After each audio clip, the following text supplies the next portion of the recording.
Olá, meus amores, bem-vindos à aula de História, Vamos iniciar com a correção da atividade da aula passada, que foi sobre a formação do povo brasileiro, Foi só uma página, foi a página 52, então vamos lá para a página 52 para a gente poder começar.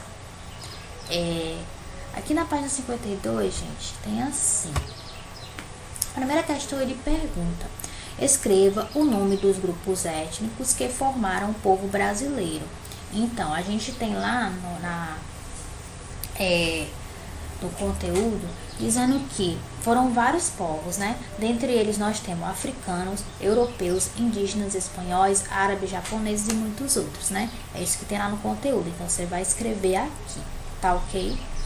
Aqui na 2 ele diz assim: leia e escreva a resposta a cada uma das perguntas. Então, aqui são todas perguntas pessoais, tá? O que é que você vai dizer aqui na letra A? Sua família é descendente de qual grupo étnico? É bom você perguntar para os seus pais, se eles sabem qual é a descendência deles, E aí você vai colocar aqui qual é o grupo étnico, se é indígena, se é africano, se é europeu, você vai colocar aqui. B. Quais são as suas características físicas? Aí você vai se descrever, tá? Você vai dizer, eu tenho pele escura, eu tenho cabelo cacheado, eu tenho olho castanho, então eu sou branco, eu tenho cabelo liso. Você vai descrever como você é, tá? Você vai descrever aqui, não precisa descrever tanto, Só coloca essas características, cor da pele, cor do olho e o cabelo, o tipo do cabelo, Se é liso, se é cacheado, se é crespo. Aqui, na letra C, ele fala: suas características físicas se aproximam das características de qual etnia? Então, baseado nas suas características físicas, você vai dizer se você se aproxima mais do grupo étnico africano, dos indígenas, dos europeus, dos asiáticos. Você vai dizer qual grupo étnico você acha que as suas características se aproximam mais, tá? Aqui na 3 diz assim: observe as imagens a seguir e escreva o nome do provável grupo étnico ao qual pertencem essas pessoas. Então, a gente vai olhar aqui, vai analisar e dizer: essa menina aqui, ela é uma asiática, Então, eu vou colocar aqui asiático. Aqui nós temos o indígena, o grupo étnico indígena. Aqui nós temos o árabe. Aqui um europeu e aqui o africano, certo? Confere aí, vê se vocês colocaram direitinho. Se sim, a gente vai prosseguir e a gente vai dar início aqui ao nosso novo conteúdo, que é sobre os primeiros habitantes do Brasil, ali na página 53, certo? O conteúdo, gente, é um pouco longo, tá? Então, a gente vai se atentar aqui e prestar bastante atenção. Os primeiros habitantes do Brasil foram os indígenas. Eles já habitavam as terras brasileiras muito antes da chegada dos portugueses. Historiadores afirmam que haviam por volta de 100 milhões de indígenas no continente. Só em território brasileiro esse número chegava a 5 milhões de nativos, aproximadamente. No período da chegada dos portugueses, os indígenas se dividiam em 7 grandes povos: Tupi, Aruaque, Jé ou Tapuiás, Caraíba, Pano, Tucano e Charrua. Hoje, para estudar as populações indígenas, é comum agrupá-los conforme as semelhanças existentes entre suas línguas. Isso permite reunir povos com características culturais comuns, Então, o que ele está dizendo aqui? O que a gente já sabe, que antes dos portugueses chegarem aqui, quem já habitava as terras brasileiras eram os indígenas, E aqui diz que era por volta de 5 milhões de indígenas, que viviam no território brasileiro, certo? Assim, são classificados quatro troncos linguísticos principais: Tupi, Macro-Jé, Caribe e os Aruaque. Existem ainda muitas línguas, como as dos tucanos e a dos Yanomamis, que não foram classificados nesse tronco.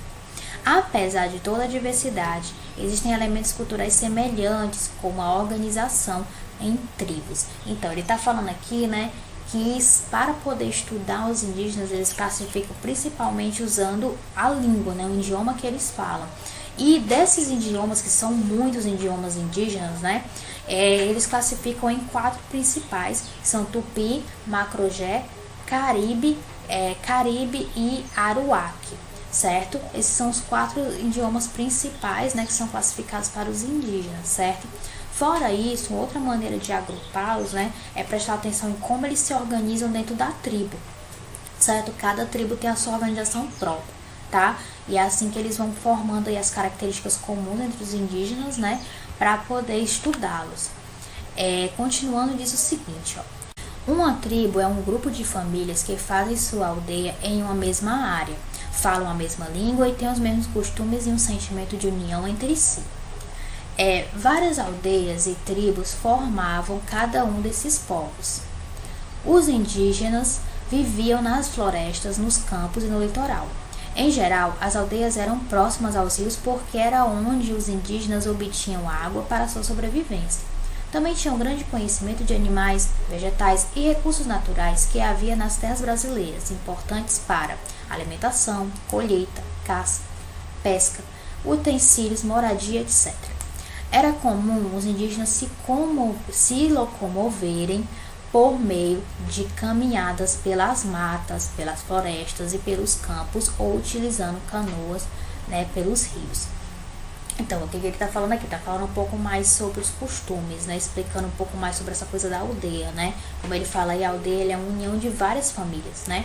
Essas famílias, elas se unem através do idioma, porque elas falam o mesmo idioma e têm os mesmos costumes, né? Tem os costumes em comum.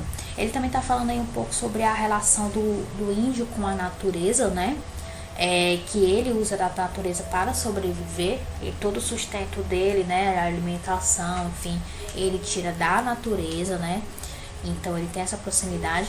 Morar perto do rio é uma coisa importante e vantajosa para eles, porque assim eles podem ter água, né, para poder tanto para beber quanto para preparar alimentos, né?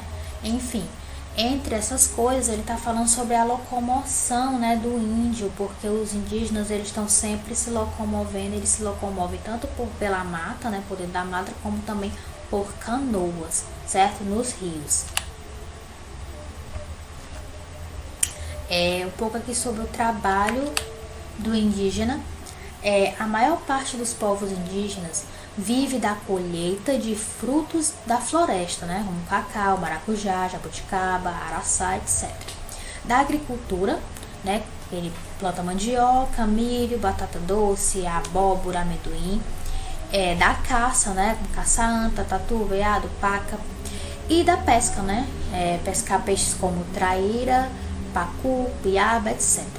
Geralmente, as roças pertencem a toda a tribo e os alimentos colhidos são distribuídos entre todos. Enquanto esperam a colheita, os indígenas fazem objetos de cerâmica e utensílios para o trabalho. Cada indígena costuma ter seus próprios costumes de trabalho, bem como seu arco e suas flechas.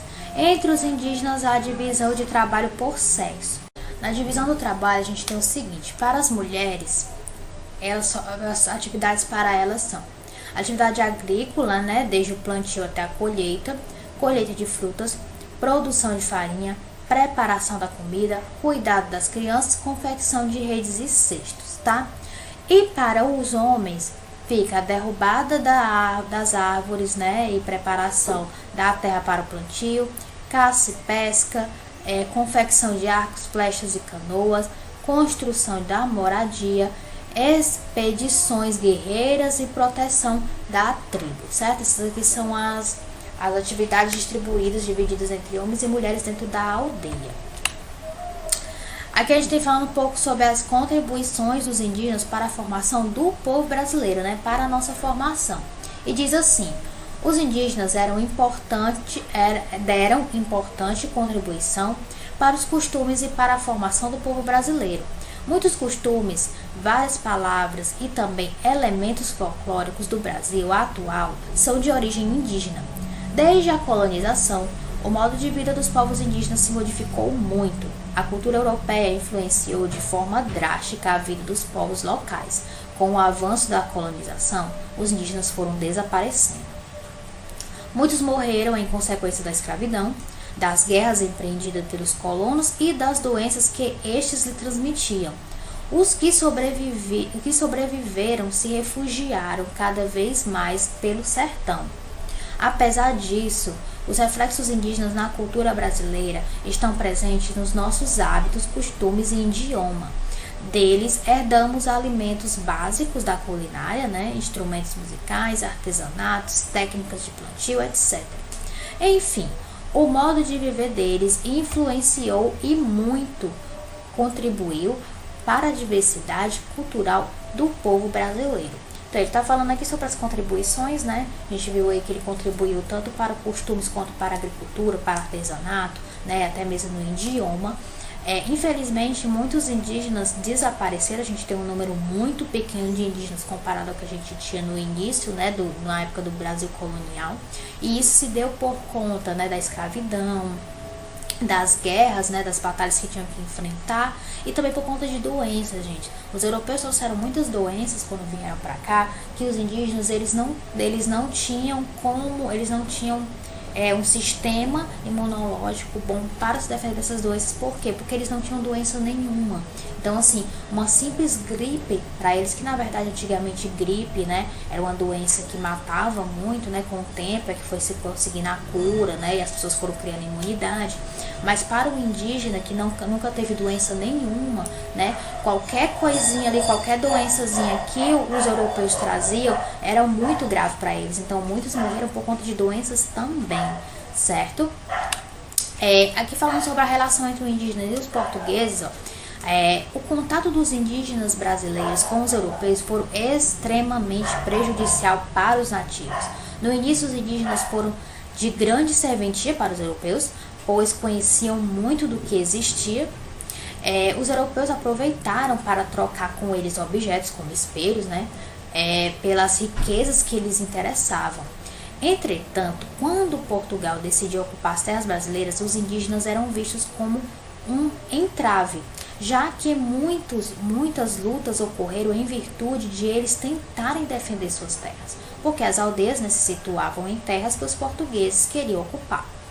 Para tomar as terras, os portugueses chegavam a matar os nativos ou até mesmo transmitir-lhes doenças para acabar com as tribos.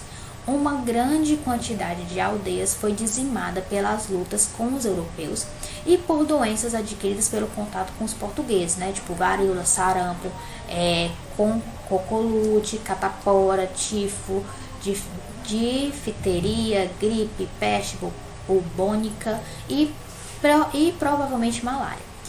Eles foram enganados, explorados, escravizados e, em muitos casos, massacrados pelos portugueses. Eram tratados como selvagens que precisavam ser domesticados.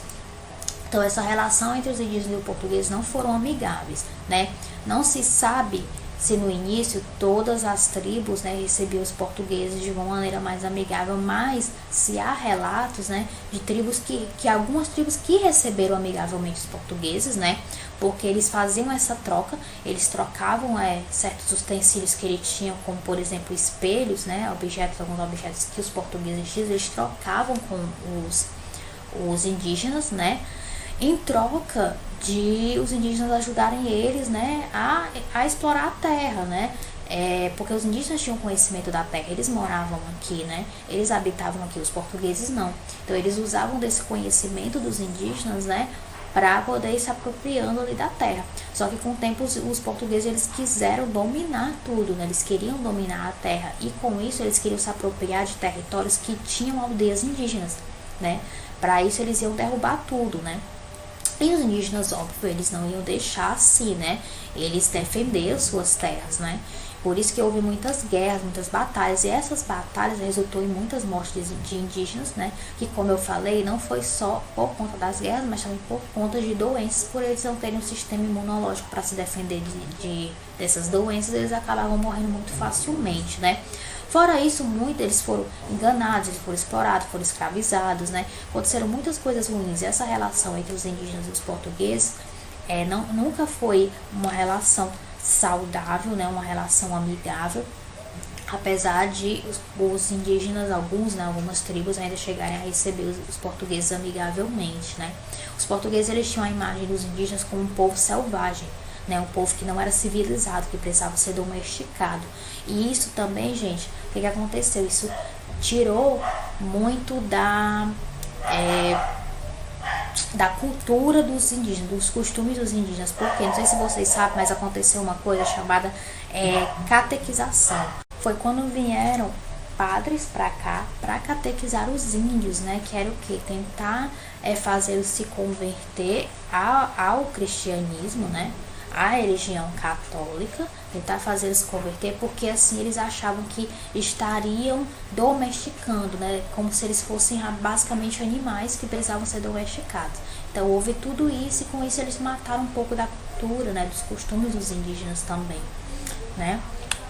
Continuando aqui, ó, diz o seguinte: hoje em dia trabalha-se com a estimativa de existirem 206 etnias e 170 línguas nativas indígenas. Entretanto, ainda existem tribos que vivem em locais de difícil acesso na Amazônia. Por isso, esses números podem ser bem maiores. Para manter suas tradições e sua cultura, os indígenas precisam das matas e florestas, pois são nelas que mantêm sua forma de viver. Isso porque a natureza faz parte de seu espaço e eles precisam do que está em volta da aldeia. Essa necessidade é tão evidente na sua forma de vida que atualmente existem muitas reservas indígenas para garantir essa maneira de viver, a fim de manter sua cultura. Os portugueses obrigavam os indígenas a seguirem sua cultura para que aos poucos fossem perdendo as dele e, consequentemente, a sua identidade. A questão de preservação das tradições e da cultura dos indígenas é tão importante que existe um órgão do governo específico para tratar dos assuntos referentes a eles, né, que é a Fundação Nacional do Índio, ou seja, a FUNAI. Então aí tá falando um pouco do que eu já tinha começado a falar, né, sobre essa coisa de matar a cultura dos indígenas. Quando você tenta transformar aquela pessoa, né, trazendo ela para os seus costumes, fazendo com que ela siga os seus costumes, você está matando a cultura dela, né? E foi isso que fizeram com os indígenas. Hoje em dia, para tentar compensar, né, que é mais ou menos isso mesmo, para tentar compensar o que fizeram com os indígenas, existe um órgão chamado FUNAI, que é ele que garante, né, que protege os índios e que garante que eles tenham terras, né, e que eles possam viver ali a sua cultura em meio à mata. Só que assim, a gente tem muitos problemas hoje ainda de pessoas que tentam invadir reservas indígenas, né, que tentam se apropriar, principalmente fazendeiros, grandes fazendeiros, tentam se apropriar de algumas reservas, né, e é aí que a FUNAI entra, que a FUNAI ela preserva, né, certos ambientes que é para ser do indígena, então ninguém pode invadir, ninguém pode tomar, ninguém pode derrubar árvores naquela região. Então tem várias leis e algumas regras tal dentro da FUNAI, né, que garante alguns direitos aos indígenas, que ainda não é o ideal, mas pelo menos, né, garante a eles alguns direitos, certo? E a gente encerrou, né, sobre esse assunto. A atividade de vocês é da página 58 e 59. Lê de novo ali no livro, tá? Dá uma olhada aí mais uma vez. E depois vão fazer a atividade. Não tá difícil, tá, gente? Tá bem facinho, então é só vocês darem uma conferida de novo aí no conteúdo se ficou alguma dúvida, tá bom? Então é isso, meus amores. Um beijo. Se cuidem e até a próxima aula.